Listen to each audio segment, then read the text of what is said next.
দর্শক, দেশজুড়ে হামের প্রকোপ বাড়তে থাকায় উদ্বেগ বেড়েছে অভিভাবকদের। আর গত 24 ঘন্টায় হামের উপসর্গ নিয়ে নতুন কারো মৃত্যু হয়নি। ময়মনসিংহ মেডিকেলে নতুন করে রোগী ভর্তি হয়েছে 27 জন। আর আইসিইউতে শয্যা সংকটের কারণে শ্বাসকষ্টজনিত রোগীদের বাবল সি পাম্প পদ্ধতিতে চিকিৎসা দেওয়া হচ্ছে। আর এদিকে রাজশাহী মেডিকেলে 24 ঘন্টায় হামের উপসর্গ নিয়ে 27 জন ভর্তি হয়েছে। গত জানুয়ারি থেকে এখন পর্যন্ত চিকিৎসাধীন অবস্থায় 48 শিশুর মৃত্যু হয়েছে এখানে।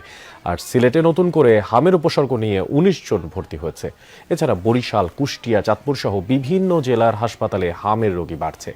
এদিকে আজ সপ্তম দিনের মতো 18 জেলার 30টি উপজেলায় শিশুদের হামের টিকা দেওয়া হচ্ছে।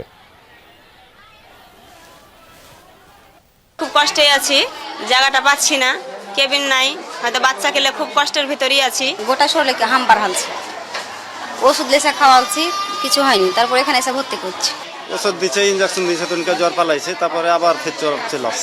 ঘুমানায় কিছু নেই, ঠান্ডা খাওয়াছি বেশি গুন যায় না পারে।